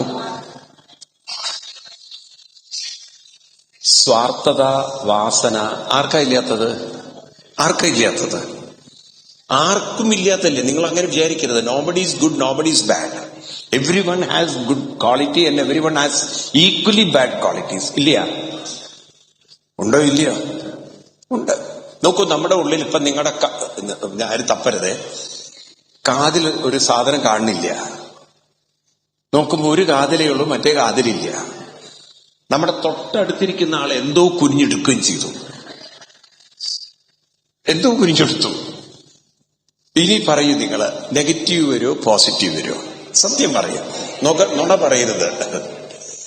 മനസ്സിൽ പോസിറ്റീവ് തോട്ട് വരുമോ നെഗറ്റീവ് തോട്ട് വരുമോ? അതെന്നെ ഇരിക്കും. മനസ്സങ്ങനെ പറഞ്ഞുകൊണ്ടിരിക്കും. ഒരുപക്ഷെ അവര് വേറെന്തോ ആയിരിക്കും കുനിഞ്ഞിട്ടുണ്ടാവുക. പക്ഷെ നമ്മുടെ തോട്ട്സ് എന്തായിരിക്കും പറയുന്നത്? ഇതാണ് അടുത്തത്. അപ്പൊ എല്ലാവരുടെ ഉള്ളിലും പോസിറ്റീവുമുണ്ട്, നെഗറ്റീവുമുണ്ട്. അതുകൊണ്ട് സ്വാർത്ഥത, വാസന ഇതല്ല പ്രശ്നം. നമ്മൾ എന്ത് ചെയ്യണം? കൺസിസ്റ്റന്റായി മൈൻഡിന് ട്രെയിനിങ് കൊടുക്കണം. അപ്പോഴാണ് സാധന. സാധന എന്ന് പറഞ്ഞാൽ എന്താണ്? കൺസിസ്റ്റന്റ് പ്രാക്ടീസ് എന്ന് പറയുന്നത് ഏതാണ് പ്രാക്ടീസ് ചെയ്യേണ്ടത്? ആ 4 വാക്കുകൾ മറക്കരുത്. 4 വാക്കുകൾ മറക്കരുത്. ഏത്? ഏതൊക്കെയാണ്? സാലോക്യ, സാമീപ്യ, സാരൂപ്യാണ്. സാരൂപ്യ, സാമീപ്യ, സായുജ്യം. ഇതൊക്കെ ട്രെയിനിങ് കൊടുക്കണം മൈൻഡിന്. അപ്പൊ മൈൻഡ് എന്ത് ചെയ്യിച്ചാൽ ഒന്നിനെ ഫോക്കസ് ചെയ്ത് മറ്റൊന്നിലേക്ക് മൈൻഡ് മാറി, അങ്ങനെ മൈൻഡിനെ നമുക്ക് ഒരു പോസിറ്റീവ് ഡിവൈൻ തോട്ടിൽ നമ്മളെ ഫിക്സ് ചെയ്യാൻ പറ്റും. അങ്ങനെ ആര് ഫിക്സ് ചെയ്ത് പരിശീലിക്കുന്നോ അവർക്ക് കുറെയൊക്കെ ജീവിതത്തിനെ മാറ്റിയെടുക്കാൻ സാധിക്കും. അപ്പൊ ഈ വിധി എന്നതല്ല ജീവിതം. What comes in your life, that is വിധി, that is destiny, that is your fate. But how you deal, how you manage, how you attend, how you address, that is your practice, that is your spiritual practice. അതുകൊണ്ട് എത്ര spiritual practice ഉണ്ടോ അത്ര നിങ്ങൾ mentally balanced ആണ്. Mentally balanced ആണ്. ആണോ അല്ലയോ? ശരിയാണോ ഞാൻ പറയുന്നത്? ഞാൻ പറയുന്നത് ശരിയാണെന്ന് എത്ര പേർക്ക് പറയാൻ പറ്റുന്നുണ്ട്? ദാറ്റ് ഈസ് റിയാലിറ്റി എന്ന് പറയുന്നത്. അതുകൊണ്ടാണ് ഹിന്ദു മതം ഒരിക്കലും ഡെസ്റ്റിനിയെ കുറിച്ചല്ല പറയുന്നത്, ഫെയ്റ്റിനെ കുറിച്ചല്ല പറയുന്നത്, കർമ്മഫലത്തെ കുറിച്ചല്ല പറയുന്നത്. ഇതെന്റെ കർമ്മഫലം, ഇതെന്റെ കർമ്മയോഗം, ഇതെന്റെ no, that is absolutely wrong. Yes, it is there. Raining സമയത്ത് റെയിൻ വരും. Yes, it is there. പക്ഷെ അതെന്നെ എഫക്റ്റ് ചെയ്യണോ തീരുമാനിക്കണത് എന്റെ കയ്യിലൊരു കൊടയുണ്ടെങ്കിൽ എനിക്ക് എന്റെ വർക്ക് നടത്താം. എനിക്ക് പോകേണ്ടത് അപ്പോഴും പോവാം. ഞാനത് എന്റെ ഫെയ്റ്റ് ആണെന്ന് എപ്പോഴാ പറയാ? എന്റെ കയ്യിൽ കൊടയില്ല, എനിക്ക് പോകേണ്ടടുത്ത് പോവാൻ. ഇപ്പൊ എനിക്ക് ട്രെയിനിന് പോകണം, അല്ലെങ്കിൽ ബസ്സിന് പോകണം, അത്യാവശ്യം ഒരു സ്ഥലത്ത് പോകണം, എമർജന്റലി ആയിട്ടും പോകും. എന്റെ കയ്യിൽ കുടല, ഭയങ്കര മഴ, എനിക്ക് പോകാൻ പറ്റിയില്ല. അപ്പൊ ഞാനെന്താ പറയാ? എന്റെ തലയിലെടുത്ത് എന്റെ വിധി യോഗം. നേരെ മറിച്ച് എന്റെ കയ്യിൽ നല്ലൊരു കുട ഉണ്ടായിരുന്നെങ്കിൽ അത്യാവശ്യം ഇത്തിരി നനയും, എന്നാലും എനിക്ക് പോകാൻ പറ്റിയിട്ടുണ്ടെങ്കിൽ ഞാനെന്താ പറയാ? നല്ല മഴ ഉണ്ടായിരുന്നെങ്കിലും എനിക്കതൊന്നും പ്രശ്നം ഉണ്ടായില്ല, ഞാൻ എന്റെ കാര്യം നടത്തി. അപ്പൊ അത് ബ്ലെസ്സിങ് അല്ലേ? ആണോ അല്ലയോ? അപ്പം നമ്മുടെ ജീവിതത്തിൽ എന്തു വരുന്നു എന്നുള്ളതല്ല, ഫെയ്റ്റിനെ കുറിച്ച് പറഞ്ഞ് സമയം കളയരുത്. എന്റെ കർമ്മം, കർമ്മവിധി, കർമ്മഫലം എന്നൊക്കെ പറഞ്ഞിരിക്കരുത്. എപ്പോഴും ചിന്തിക്കുന്നത് ഞാൻ അതിനെ എങ്ങനെ മാനേജ് ചെയ്യുന്നു, ഓവർകം ചെയ്യുന്നു, അതിന്ന് മൈൻഡിനെ മാറ്റിയെടുക്കുന്നു എന്നുള്ളതാണ്. മനസ്സിലാവുണ്ടോ? അതിനേക്കാളും ബെറ്റർ ഓപ്പർച്യൂണിറ്റി വേറെ ഉണ്ടാവും, അതിനേക്കാളും ബെറ്റർ നമുക്ക് ജീവിതം വേറെ ഉണ്ടാവും. മനസ്സിലാവുണ്ടോ? ഇത് മനസ്സിലാക്കാത്തവരാണ് ഈ സൂയിസൈഡ് ചെയ്യാനും ജീവിതത്തിൽ എന്നും ഡിപ്രഷൻ അടിച്ചൊക്കെ വളരെ ഫ്രസ്ട്രേറ്റഡ് ആയിട്ടൊക്കെ കേഴ്സ് ചെയ്തിട്ടൊക്കെ ജീവിക്കുന്നവർ. എന്നാൽ നിങ്ങൾക്ക് ഈ ഒരു ഐഡിയ കിട്ടിയാൽ നിങ്ങൾക്ക് മനസ്സിലായി എന്റെ ജീവിതം അങ്ങനെ സ്പോയിൽ ചെയ്യേണ്ട യാതൊരു കാര്യമില്ല. ഭാഗവതത്തിൽ ഒരു ക്യാരക്ടറാണ് വിതുരൻ. വിതുരനെ ദുര്യോധനൻ പുറത്താക്കി, ഗെറ്റ് ഔട്ട് അടിച്ചു. 3-ാം സ്കന്ധത്തിൽ വരും. അതായത് വിതുരനോട് ഒരു ഒപ്പീനിയൻ, ലീഗൽ ഒപ്പീനിയൻ എടുത്തു ധൃതരാഷ്ട്രൻ. എന്താണ് ലീഗൽ ഒപ്പീനിയൻ? വിതുര, നമുക്ക് യുദ്ധം പാണ്ഡവരെ കൊണ്ട് എങ്ങനെങ്കിലും ഒന്ന് ഒഴിവാക്കിച്ചാലേ നമുക്ക് ഈ യുദ്ധത്തിൽ നിന്ന് മാറാൻ പറ്റുള്ളൂ. അതുകൊണ്ട് നീ പോയിട്ട് പാണ്ഡവരെ ഒന്ന് ബ്രെയിൻ വാഷ് ചെയ്യണം. ആര്? വിതുരൻ. എന്താ ബ്രെയിൻ വാഷ് ചെയ്യേണ്ടത്? വിതുരൻ പോയി പറയണം, അയ്യോ ഈ മഹാഭാരതം കൊണ്ട് ഗുരുവായ ദ്രോണരെ കൊല്ലേ പാപം, പിതാമഹനായ ഭീഷ്മരെ കൊല്ലേ മഹാപാപം, ഇത്ര ആളുകളുടെ മരണം, എന്തിനായി ഈ ഡിസ്ട്രക്ഷൻ വരുത്തുന്നത്? ഇതൊക്കെ പറഞ്ഞ് സെന്റിമെന്റ് ഉണ്ടാക്കി അവരെ ഇമോഷണലി കറപ്റ്റ് ചെയ്ത് അവരുടെ ഉള്ളിൽ വളരെയധികം എന്തുണ്ടാക്കണം? ആ യുദ്ധത്തിനെ കുറിച്ചുള്ളൊരു പെയിൻഫുൾ മെമ്മറി ഉണ്ടാക്കണം. ആ യുദ്ധം എന്ന് പറയുന്നത് ഒരു ഡിസ്ട്രക്ഷൻ ആണെന്നും വേണ്ടപ്പെട്ടവരൊക്കെ മരിക്കുമെന്നും ഇതിങ്ങനെ കണ്ടിന്യൂസ്ലി പറയുമ്പോൾ അവരുടെ ബ്രെയിനകത്ത്, മൈൻഡിനകത്ത് ഒരു തരം ഇമോഷണൽ ബ്രെയിൻ വാഷ് സംഭവിക്കും. ഇതിനെന്താ പറയാ? ഒരു ഇമോഷണലായിട്ട് അവരെ ഇമോഷണലി എക്സ്പ്ലോയിറ്റ് ചെയ്യുക, അവരെ ഇമോഷണലി അവരെ ഹൈജാക്ക് ചെയ്യുക, ഇമോഷണലി അവരെ മെന്റലി അവരെന്ത് ചെയ്യണം? ഡൗൺ ആക്കിയിരിക്കണം. ഇതിന്റെ ഒരു ഉത്തരവാദിത്തം ആരേൽപ്പിച്ചു? വിതുരന്. അപ്പൊ വിതുരൻ പറഞ്ഞാൽ പാണ്ഡവര് കേൾക്കും. അപ്പോഴാണ് വിതുരൻ പറയുന്നത്, എന്റെ ധൃതരാഷ്ട്ര, അങ്ങേക്ക് പുറത്ത് മാത്രമല്ല ബ്ലൈൻഡ്നെസ്, അകത്തും ബ്ലൈൻഡാണ്. കാരണം ഞാൻ ഇതവിടെ ചെന്ന് പറയുമ്പോ തന്നെ, സ്റ്റാർട്ട് ചെയ്യുമ്പോ തന്നെ കൃഷ്ണൻ പറയും, വിതുരരെ stop it, no more discussion, we already decided this war, so let us go ahead. കഴിഞ്ഞു. എന്നോട് കൃഷ്ണൻ പറയാണ്, വിതുര സ്റ്റോപ്പ് എന്ന് പറഞ്ഞാൽ പിന്നെ എനിക്കൊന്നും പറയാൻ പറ്റില്ല. കാരണം കൃഷ്ണനെ ഞാൻ ഒരിക്കലും ധിക്കരിക്കില്ല, ഡിസ്റെസ്പെക്ട് ചെയ്യില്ല. അല്ലേ? ശരിയല്ലേ? അതുകൊണ്ട് അങ്ങക്ക് യുദ്ധം വേണ്ടാന്നുണ്ടെങ്കിൽ അങ്ങ് ഈ തന്ത്രം ദുര്യോധനൻ വിചാരിച്ചാൽ മതി. ഒറ്റ വീട് വേണ്ടു, എന്നെ കൊണ്ട് ഇത്രയൊന്നും പറയിപ്പിക്കണ്ട.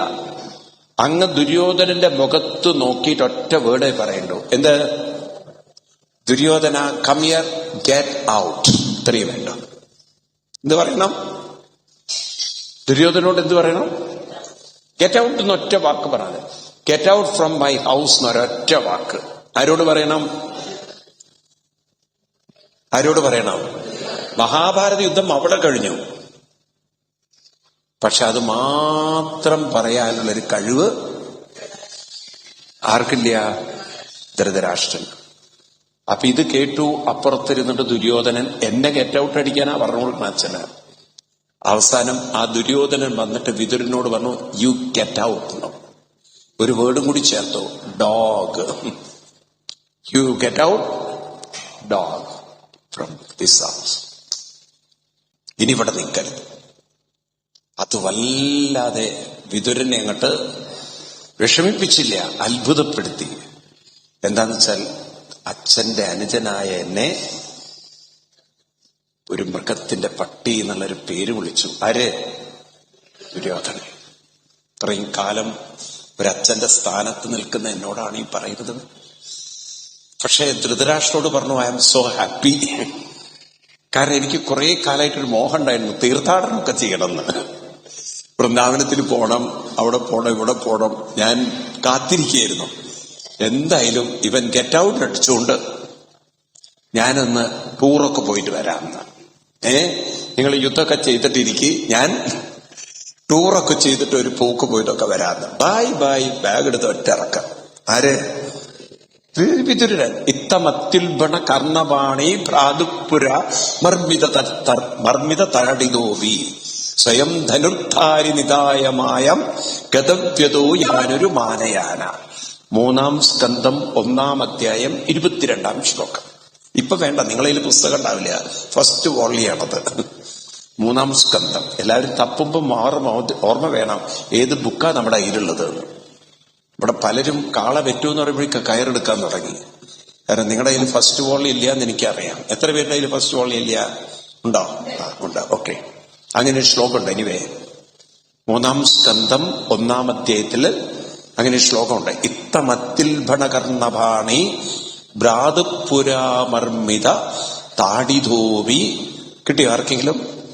ഇത്തമത്തിൽഭണകർണഭാണി ഭ്രാതുപുരാമർമ്മിത താടിധോവി സ്വയം ധനുർധാരി നിതായമായം. 30 അല്ലല്ലോ. കിട്ടിയ ആർക്കെങ്കിലും കിട്ടിയോ ശ്ലോകം? ആർക്കും കിട്ടിയില്ല. 3-ാം സ്കന്ധം 1-ാം അധ്യായം. ഇത്തമത്യുൽഭണകർണഭാണി 20 ആണ്. 20 അല്ലേ? ഞാൻ 20 എന്നാണല്ലോ പറഞ്ഞത്. 16 ഇത്തമത്യുൽഭണകർണഭാണി. ശ്ലോകം നമ്പർ എനിക്ക് വ്യത്യാസം തോന്നുന്നു. ഇത്തമത്യുൽഭണകർണഭാണി ഭ്രാതുപുരാമർമ്മിത താടിതോവി സ്വയം ധനുർധാരി നിതായമായം ഗതവ്യതോയാനൊരു മാനയാൻ. വ്യത ഗതം. വ്യത, ആ ദുര്യോധനൻ പറഞ്ഞ വ്യത ഗതം, അതൊക്കെ പോയി. ആ ഒരു മാനം, ഞാൻ വലിയവനാണ് ചെറിയച്ഛനാണ് ഒന്നും ബോധമൊന്നും ഉണ്ടായില്ല. ഇവൻ എന്ത് പറഞ്ഞാലും ഐ ഡോണ്ട് കെയർ. അങ്ങനെ എന്റെ ഹൃദയത്തിനെ കുത്തുന്ന വാക്കുകളൊക്കെ പറഞ്ഞ് മർമ്മിത താടിതോപിയും ആ മോശം വാക്കുകളാണ് പറഞ്ഞത്. പക്ഷെ അതിലൊന്നും ഒരു ഇമോഷണൽ, സെന്റിമെന്റൽ, നെർവസ് ആയിട്ടുള്ള ഒരു മൈൻഡ് വെക്കാൻ ആര് തയ്യാറായില്ല? വിതുരൻ തയ്യാറായില്ല. മറിച്ച് വിതുരൻ മനസ്സെവിടെ വെച്ചത്? എനിക്ക് തീർത്ഥാടനമൊക്കെ ചെയ്യാലോ എന്നുള്ള ഒരു പോസിറ്റീവ് മൈൻഡ് വെച്ച് അവിടുന്ന് ഇറങ്ങിപ്പോയി. അപ്പൊ മനുഷ്യൻ ഇങ്ങനെ ഒരു കഴിവുണ്ട്. ഒരാൾ ഹേർട്ട് ചെയ്യുമ്പോഴും അത് ഗൾപ്പിയാതെ, അത് ചൂസ് ചെയ്യാതെ, അത് തന്നെ ഇരുന്ന് മെമ്മറി ചെയ്യാതെ എനിക്ക് വേറെ എന്താണ് ചെയ്യാൻ പറ്റുക, let me do this, let me do that, അതിലേക്ക് ശ്രദ്ധ വെച്ച് ഒരു മൈൻഡിനെ വെക്കാൻ സാധിച്ചാൽ അങ്ങനെയുള്ളവരെ ഡിപ്രസ്ഡ് ആക്കാൻ, അങ്ങനെയുള്ളവരെ ഫ്രസ്ട്രേറ്റഡ് ആക്കാൻ. നിങ്ങൾ വീട്ടിൽ ഭാര്യയും ഭർത്താവും ബഹളം വെച്ചു ഇരിക്കുക, എന്തോ കാര്യത്തിന് ഭയങ്കര വഴക്ക് വീട്ടില്. നിങ്ങളതൊക്കെ ബഹളമൊക്കെ കേട്ടിട്ട് ഭർത്താവിനോട് പറയാണ്, അപ്പൊ ഞാൻ നിങ്ങളോട് ഇരിക്കും, ഞാൻ അമ്പലത്തിലൊക്കെ ഒന്ന് പോയിട്ട് വരാം. കൂളായിട്ട് പറഞ്ഞാൽ എന്തായിരിക്കും അവസ്ഥ? ആരാണ് അപ്സെറ്റായത്? അപ്സെറ്റായത്? അപ്പം നിങ്ങളെ അതൊന്നും ലേശം പോലും ബാധിച്ചില്ല. ആ രീതിയിലുള്ള ഒരു മൈൻഡ് കിട്ടിയാൽ എങ്ങനെയായിരിക്കും ലൈഫ്? ആ രീതിയിലുള്ള ഒരു മൈൻഡ് ഉണ്ടെങ്കിൽ എങ്ങനെയായിരിക്കും ലൈഫ്? നന്നായിരിക്കുമല്ലോ? നന്നായിരിക്കുമോ? അതിന് പറഞ്ഞിട്ട് അവിടെ ഇരുന്നിട്ട് പട്ടിയെ പോലെ മോങ്ങിയാൽ അല്ലേ? എന്നെ അങ്ങനെ പറഞ്ഞു, എന്നെ എങ്ങനെ പറഞ്ഞു, എന്നെ ചീത്ത വിളിച്ച്, എന്നെ ബുദ്ധിമുട്ടിച്ചു, എന്നെ കരയിപ്പിച്ച്. ഈ വലിയ ലോഡെടുത്ത വണ്ടി ഉണ്ടല്ലോ, ലോറി, കയറ്റം കയറുമ്പോ എങ്ങനെയാ ശബ്ദം ഉണ്ടാവുക? ഫുൾ ലോഡുള്ള ഒരു വണ്ടി ഒരു കയറ്റം കയറുമ്പോൾ എങ്ങനെയാ ശബ്ദം ഉണ്ടാവുക? ഓ ഓ ഓ എന്ന് പറഞ്ഞിട്ട്. ഇല്ലേ? ആണോ? ഇതുപോലെയാണ് പലരുടെയും മനസ്സ്. ഏതുപോലെ മൂങ്ങുന്നത്. അത് മാറണം. അതിന് പകരം എന്ത് വേണം? ഇതൊന്നും എന്നെ ഐ ഡോണ്ട് കെയർ.